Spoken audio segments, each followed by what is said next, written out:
Hello students, welcome to the channel Wise Harbor. Today again we are with one passage and with questions. So this time आपको 3 minutes मिलेंगे to read the passage. आप इस passage को read करें, then you solve the question. आप फिर question को solve करेंगे and उसके बाद अपन इस passage को डिटेल में स्टडी करेंगे. तो आपका टाइम स्टार्ट होता है now. पैसेज रीड करें.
Start reading.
Okay, time's up. Now let's go to the questions. Attempt them.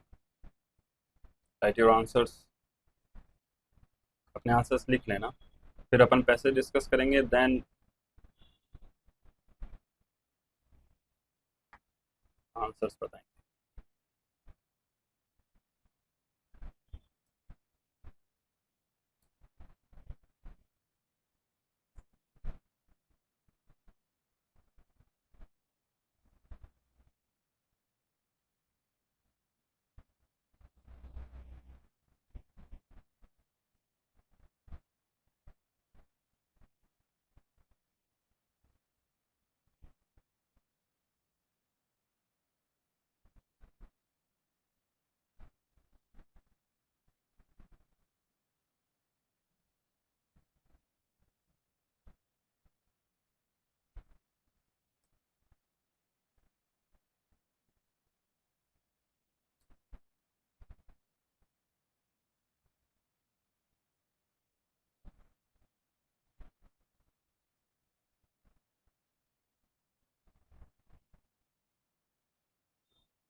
Okay. Now let's go through the passage. Let's read it. Plastic solution. Plastic solution. The heading.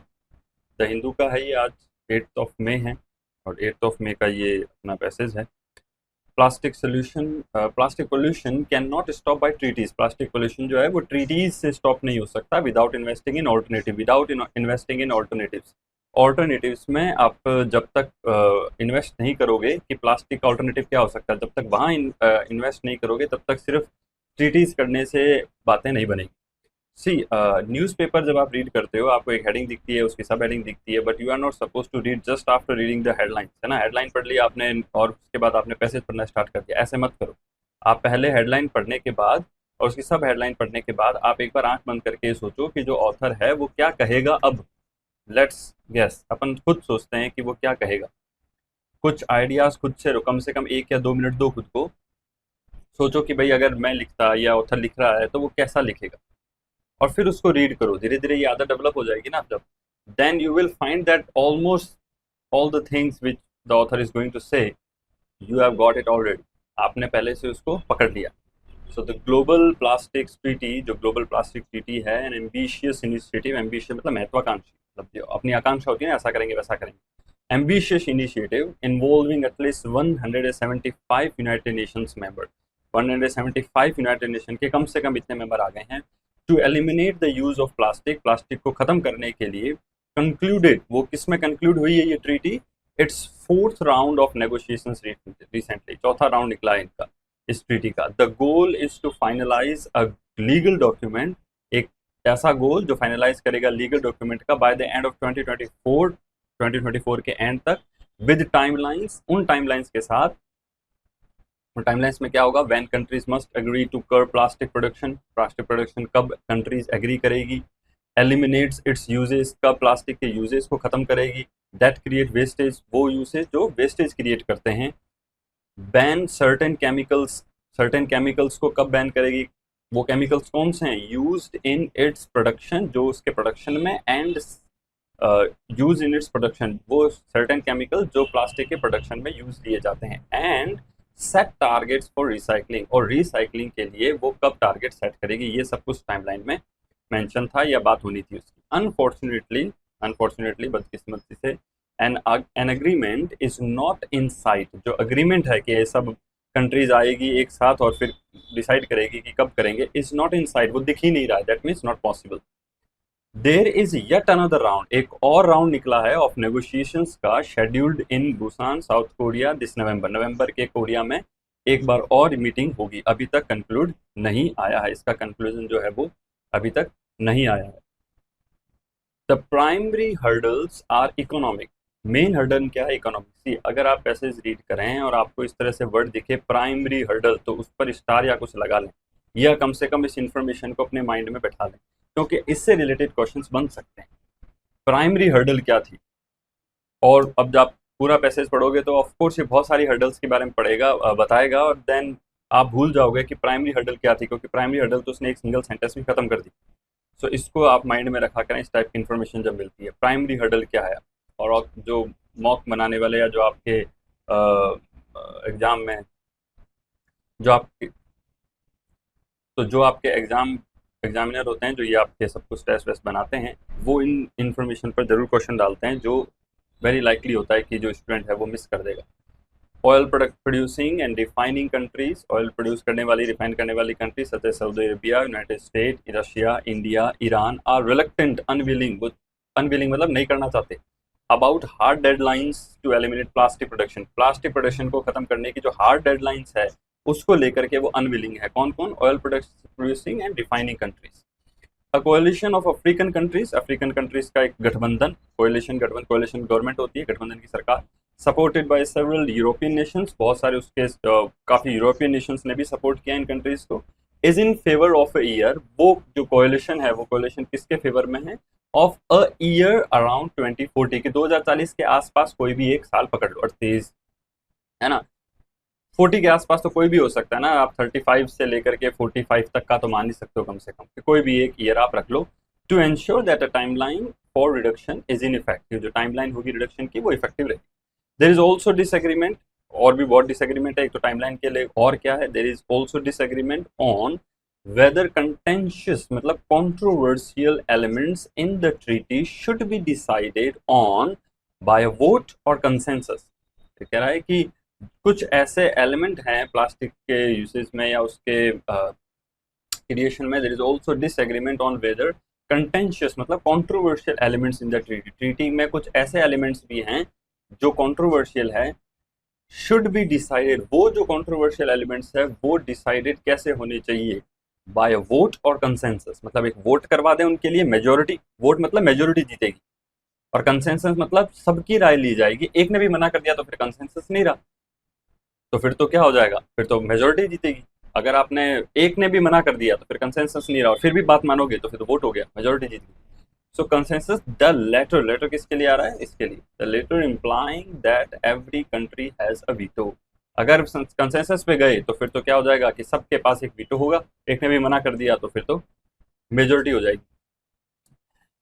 India's opinion, India का जो opinion है, other than being uncomfortable, uncomfortable रहने के अलावा, with binding targets, जो targets दे रखे हैं कि आपको इस ईयर में कंप्लीट करना है, इतना प्रोडक्शन मिनिमाइज करना है ना, परसेंटेज में, ये जो टारगेट्स हैं इन पे तो अपन अनकंफर्टेबल हैं ही, इसके अलावा भी हम अनकंफर्टेबल हैं। India's opinion is that a legally binding instrument, जो भी लीगली बाइंडिंग इंस्ट्रूमेंट है to end the plastic pollution, plastic pollution को एंड करने के लिए, मस्ट ऑल्सो एड्रेस, वो और भी क्या एड्रेस करे, जो इंस्ट्रूमेंट बना रहे हो आप वो और क्या एड्रेस करे? Availability, accessibility, affordability of alternatives, कि जो भी प्लास्टिक का ऑल्टरनेटिव आएगा वो अफोर्ड किया जा सके, उसको एक्सेस किया जा सके, और वो अवेलेबल भी हो। मतलब पहली बात तो अवेलेबल होना चाहिए प्लास्टिक का ऑल्टरनेटिव, फिर वो एक्सेस होना चाहिए हर एक कंट्री के द्वारा, और एक्सेस होने के बाद अफोर्ड भी करना चाहिए, वो थोड़ा इकोनॉमिक फैक्टर यहाँ पर आ रहा है जो उसने पहले बताया था, प्राइमरी जो था। Including cost implications, cost implications को इंक्लूड करते हुए, स्पेसिफाइंग अरेंजमेंट, उसके लेकर के कोई पर्टिकुलर अरेंजमेंट है तो उन सबको इंक्लूड करते हुए, और कैपेसिटी बिल्डिंग, उसके लिए एबिलिटी होनी चाहिए, टेक्निकल असिस्टेंस होनी चाहिए, टेक्नोलॉजी ट्रांसफर होना चाहिए, एंड फाइनेंशियल असिस्टेंस होनी चाहिए, ये सारी इंडिया का कंसर्न है। दिस लैंग्वेज, ये जो बात कही गई है, ये कंप्लीट जो लैंग्वेज है, this language, and India is not the only proponent, India अकेला इसका एडवोकेट नहीं है। This language is reminiscent, reminiscent मतलब जो याद दिलाती है, reminding of the principle of common but differentiated responsibility enshrined established in climate talks, अब तक जितनी भी क्लाइमेट टॉक्स हुई है ना, उसमें ये लैंग्वेज बोली गई है, तो कुछ नया नहीं है यहाँ पे कहने का ये मतलब है। This language and India is not the only proponent. ऐसा नहीं है कि सिर्फ इंडिया ही ये सारी बातें कह रहा है कि एक्सेसिबल बनाओ, टेक्नोलॉजी असिस्टेंट दो, ट्रांसफर दो। इज रेमिनिसेंट, ये क्या याद दिलाती है, ये लैंग्वेज किसकी याद दिलाती है कि पहले भी क्लाइमेट टॉक्स में इस टाइप के प्रिंसिपल पर बात हुई है, जिसको क्या कहा गया है, कॉमन बट डिफरेंशिएटेड रिस्पॉन्सिबिलिटी कहा गया है। मतलब सबके पास एक कॉमन है लेकिन डिफरेंशिएटेड है। सबका कॉमन गोल है कि प्लास्टिक खत्म करना है या प्लास्टिक का यूज कम से कम करना है, लेकिन रिस्पॉन्सिबिलिटी डिफरेंशिएटेड है। किसी को सर्टेन लेवल पर कम करना है, किसी को उससे भी कम करना है, किसी पर स्ट्रिक्ट रहेंगे, किसी पर थोड़ा लीनियंट रहेंगे।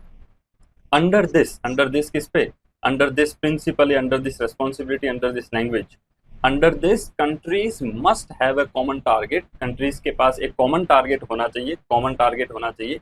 बट दोज मोर प्रिविलेज्ड, जैसे कि developed countries, must support others, and यहाँ पर आ गया ना differentiate responsibilities, must support others and take on stricter targets themselves. खुद से क्या करें, वो स्ट्रिक्टर टारगेट्स लें, खुद से ले सकते हैं, थोपा तो जा नहीं सकता। ये सब बातें कहाँ है, अंडर दिस है। अंडर दिस मतलब जो ये पहले प्रिंसिपल हुआ था ना रेस्पॉन्सिबिलिटी का, इसके तहत ये बात पहले हुई थी। इन द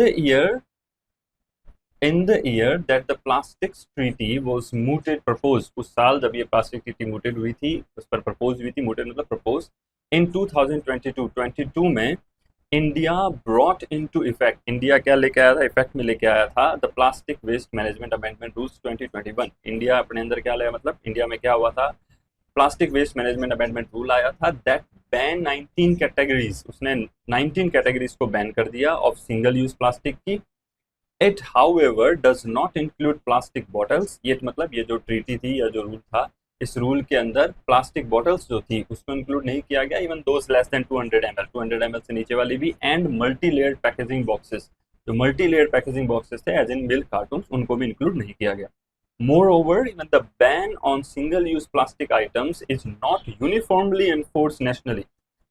बैन जो है सिंगल प्लास्टिक को लेकर के वो पूरे इंडिया में नहीं लगा, नेशनली यूनिफॉर्मली नहीं हुआ।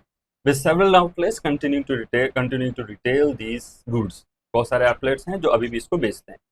The global distribution of the plastic pollution is unequal, तो ग्लोबल डिस्ट्रीब्यूशन है प्लास्टिक पोल्यूशन का, कि प्लास्टिक पोल्यूशन ग्लोबली कितना फैल रहा है, वो अनइक्वल है। जहां Brazil, China, India, US responsible for 60% of plastic waste, 60% plastic waste सिर्फ ये 4 कंट्रीज कर रही है, according to a report by the non profit E Earth Action. इस जो यूएन जो एनजीओ है नॉन प्रॉफिट वाला, इसने ये बात बोली है। Much like how transitioning away from fossil fuel invites its own challenges, ये कह रहा है वैसे ही, जैसे कि मच लाइक मतलब कंपेयर कर रहा है ये, कि जिस तरह से फॉसिल फ्यूल से आप ट्रांजिशनिंग अवे अपना पूरा आपने चेंज किया, उसको पूरा अपने फॉर्म में बदल दिया, उसमें जितने चेंजेस आए थे, उसने इनवाइट्स इट्स ओन चैलेंजेस, उसने अपने चैलेंज इनवाइट किए थे। Plastic pollution can not be ended by merely signing treaties, सिर्फ ट्रीटी साइन करने से प्लास्टिक पोल्यूशन जो है वो खत्म नहीं हो सकता। There needs to be much greater investment in alternative products, है ना, ऑल्टरनेटिव प्रोडक्ट्स जो है उस पर वो बहुत ज़्यादा इन्वेस्टमेंट करने की जरूरत है, एंड मेकिंग देम अफोर्डेबल, उसको अफोर्डेबल बनाना before realistic targets are decided upon, कि रियलिस्टिक टारगेट डिसाइड करने से पहले पहले ऐसी ऑल्टरनेटिव प्रोडक्ट लेके आओ और उसको अफोर्डेबल बनाओ, फिर रियलिस्टिक टारगेट बनाना कि भाई 40 तक कर देंगे, क्योंकि अभी तक आपके पास जब ऑल्टरनेटिव ही नहीं है जो उसको रिप्लेस करेगा, तो आप कैसे डिसाइड कर सकते हो कि 40 तक करेंगे, क्योंकि जो करने का मेथोडोलॉजी है उसमें ये ऑल्टरनेटिव और ये सब आएंगे और उसके अंदर वो आपके पास है नहीं, तो आपके तो रियलिस्टिक टारगेट नहीं हुए, तो आप बातें कर रहे हो। ओके, अब अपन क्वेश्चंस को देखते हैं। Which of the following can be inferred from the passage regarding the use of single-use plastic in India? India में सिंगल यूज प्लास्टिक को लेके क्या है, इंडिया इज कम्प्लीटली बैंड, ऐसा नहीं है। Some parts of the country have completely ban, सब part of the country के बारे में बोला है, बट अगेन उस पर कम्प्लीटली बैन की इंफॉर्मेशन नहीं है। Some parts of India have ban single use plastic, हाँ ये है। नथिंग कैन बी इन्फर्ड, तो ऐसा नहीं हो सकता। Some part of the parts of India have ban single use plastic, ऐसी इंफॉर्मेशन उसमें दी गई है। अगर अपन पैसेज में जाएं तो अपन को ये यहाँ पर मिल जाएगा, यहाँ कि जो 19 कैटेगरीज थी उसमें सिंगल यूज प्लास्टिक का हुआ था, कम्प्लीटली बैन नहीं हुआ है। इन फर्स्ट सेंटेंस ये कह रहा था कि कम्प्लीटली बैन कर दिया, ऐसा नहीं है, सिर्फ 19 कैटेगरीज करी है। सेकंड था कि कंप्लीट इंडिया के कुछ ने कंप्लीट कर दिया है स्टेट्स ने, तो वो uniformly enforce nationally. Even the ban is not uniformly enforced, nationally inform नहीं हुआ है, एनफोर्स नहीं हुआ है। ठीक है, अभी भी कुछ ऐसे आउटलेट हैं जो इसको बेच रहे हैं। कंप्लीटली बैन की इन्फॉर्मेशन अपने को यहाँ पे नहीं दी गई है। कंप्लीटली बैन ना तो उसमें हुआ है और ना ही मतलब ना तो अपने प्रोडक्ट्स कंप्लीटली बैन हुए हैं सिंगल यूज़ प्लास्टिक के। Completely ban use of single use plastic नहीं है, और ये भी नहीं है कि सारे के सारे स्टेट्स ने कर दिया है, और ना ये है कि some parts of the country have completely ban the use of single use plastic, ये भी नहीं है। सिर्फ सी ऑप्शन होगा। Which of the deadline, what is the deadline supported by the nations for reducing their plastic usages as indicated in the passage. Passage में जो indication दे रखा है उसके अकॉर्डिंग कौन सी डेडलाइन है जिसमें Nations for reducing their plastic uses खत्म कर देंगे बाय द कंक्लूजन ऑफ 2024? नहीं, ऐसा नहीं है कि 2024 के एंड तक, यानी इसी साल के एंड तक खत्म ही कर देंगे, ऐसा नहीं था। इस साल के एंड तक तो डिसाइड करना है कि आगे कब करेंगे। ईयर इन 2040 ये है, लेकिन इसमें कुछ अफ्रीकन कंट्रीज मान रही है और कुछ यूरोपियन कंट्रीज मान रही है, सारे नेशंस नहीं मान रहे। येट टू बी डिटरमाइन, हाँ अब तो फिर यही बच गया कि येट टू बी डिटरमाइन है। Awaiting resolution of by the, ये तो ऐसा कुछ नहीं है, यूएन की तो अभी तो कोई बात ही नहीं है। फिर according to the passage which of the following can countries veto. Veto कहाँ कर सकती है countries? So selecting their deadline for banning plastics, choosing their contentious elements, deciding whether to sign the treaty or not. Countries do not possess such veto authority. देखो, selecting their deadline for banning plastic, plastic को ban करने की जो उनको deadline है वो सब अपनी अपनी करेंगे, ऐसा तो नहीं, ऐसा कहीं पे पैसेज में इंफॉर्मेशन नहीं है। वीटो की बात सिर्फ एक ही जगह आ रखी है। चूजिंग देयर कंटेंशियस एलिमेंट, हाँ यहाँ वीटो की बात आ रखी है, लेकिन इसको एक बार माइंड में रखेंगे। Deciding whether to sign the treaty और नॉट, ट्रीटी को साइन करना है नहीं करना पता नहीं है, हो सकता है, लेकिन पैसेज ऐसी कोई इन्फॉर्मेशन नहीं दे रहा। अकॉर्डिंग टू द पैसेज ऐसी कोई इन्फॉर्मेशन अभी तक नहीं आई। Countries do not possess such veto authority, ये अभी अपन अब सीधा उस लाइन में जाएंगे जहां पर वीटो की बात हो रखी है। अकॉर्डिंग टू द पैसेज कह रहा है, इसका मतलब पैसेज में डायरेक्ट इन्फॉर्मेशन जो दे रखी है उससे पूछ रहा है, ये इन्फर नहीं करवाना चाहता, सीधा जो इन्फॉर्मेशन है उससे आप अपन बात करेंगे। There is also disagreement on whether contentious elements in the treaty should be decided on by a veto or consensus. The latter implying that every country has a veto. Veto किसके पास है? Veto consensus के पास है, लेकिन consensus है नहीं। ये कह रहा है कि अभी तक तो इसी बात को लेकर डिसएग्रीमेंट है कि जो कंट्रोवर्शियल एलिमेंट्स है, जो कंटेंशियस एलिमेंट्स है जिनको लेके झगड़ा होता है, ऐसे एलिमेंट्स ट्रीटी के अंदर जो हैं, उन एलिमेंट्स को लेकर के डिसाइड कैसे करना है, वीटो से करना है या कंसेंसस से करना है। तो वीटो किसी में भी नहीं है, किसी भी कंट्री के पास। अगर ये डिसाइड होता है कि एलिमेंट्स जो हैं, जो प्रॉब्लम क्रिएट करेंगे एलिमेंट्स, वो वोट के द्वारा रखना है, वो अगर वोट के द्वारा रखना है तो फिर तो वीटो चला गया ना। अगर कंसेंसस के द्वारा रखना है तो वीटो आया, लेकिन अगर ये डिसएग्रीमेंट है, अगर एग्रीमेंट होता है कि वोट के द्वारा रखना है तो फिर तो वीटो चला गया। इसका मतलब वीटो है नहीं। अगर कंसेंसस में गए तो वीटो आ जाएगा, क्योंकि कंसेंसस में वीटो होता ही है, और वोट जो है अगर उसमें गए तो मेजोरिटी जीतेगी, और मेजोरिटी के अंदर तो फिर आपको ये नहीं मिलेगा वीटो। तो आंसर जो होगा उसका वो क्या होगा? Countries do not poses any such veto. Countries do not possess such veto authority, कोई वीटो अथॉरिटी जो है कंट्रीज के पास नहीं है। फिर है what is the tone of the passage. Passage की टोन क्या है? तो कहीं वो इमोशनल नहीं हुआ है, भावुक नहीं हुआ है, कहीं वो क्रिटिकल नहीं हुआ है, इमोशनल नहीं है, क्रिटिकल नहीं है, ऑब्जेक्टिव अप्रोच रखी है उसने। पहले ट्रीटी की बात बता दी, उसके बाद उसने ट्रीटी पर सारी इन्फॉर्मेशन दे दी। अब आप ये कह सकते हो कि एक दो जगह उसने ये कहा है कि भाई, जैसे लास्ट में जाते जाते उसने कह दिया कि ट्रीटी से काम नहीं चलेगा, आपको और भी बहुत कुछ काम करने पड़ेंगे, तो क्रिटिकल जैसा है नहीं। मेन जो पैसेज है कंप्लीट, उसकी टोन उसकी क्या है, उसने ऑब्जेक्टिव रखा है, शुरू से वो ट्रीटी के बारे में बात कर रहा है और ट्रीटी से रिलेटेड उधर की जो इन्फॉर्मेशन है वो दे रहा है, ऑब्जेक्टिव अप्रोच ये रख रहा है। एक दो सेंटेंस से टोन नहीं बता सकते। According to the passage the author is suggesting that, author क्या सजेस्ट कर रहा है? Countries should make a consensus for the treaty as soon as possible. कि कंट्रीज जो है उनको शुड मेक अ कंसेंसस, उनको consensus. According to the passage the author is suggesting, author क्या सजेस्ट कर रहा है कि जल्दी से जल्दी अपन को कंसेंसस में पहुंचना चाहिए ट्रीटी को, या country should make things plausible before setting realistic target. कि रियलिस्टिक टारगेट सेट करने से पहले आपको पहले प्लॉजिबल देखना चाहिए कि क्या क्या हो सकता है, क्या क्या नहीं हो सकता है। Developed countries should support other countries, कि डेवलप्ड कंट्रीज जो है उनको अदर कंट्रीज को सपोर्ट करना चाहिए। क्या ये कह रहा है? ऐसी इंफॉर्मेशन मिली तो है पैसेज में। India should ban plastic usage completely throughout the country, तो ये नहीं होना, ऑथर ने तो ऐसा कुछ नहीं कहा। ये तो गया, India should ban plastic usage completely throughout the country. Developed countries should support, एक तो इसको देखेंगे। A country should make things plausible before, एक इसको देखेंगे। Country should make a consensus for the treaty as soon as possible, जितना जल्दी हो सके उनको कंसेंसस करना चाहिए। ऑथर ने ऐसा कोई सजेशन नहीं दिया। ऑथर का सजेशन इन दो पर है कि रियलिस्टिक टारगेट सेट करने से पहले आप कुछ प्लॉजिबल देख लो, रीजनेबल देख लो, क्या क्या हो सकता है, क्या क्या नहीं हो सकता। और सेकंड जो है वो कि डेवलप कंट्रीज को सपोर्ट करना चाहिए अदर कंट्रीज को। तो डेवलप कंट्रीज को सपोर्ट करना चाहिए अदर कंट्रीज को, ये इंफॉर्मेशन अपन को पैसेज में मिलती है, वो यहाँ पर है। See it says under this countries must have a common target but those most privileged must support others.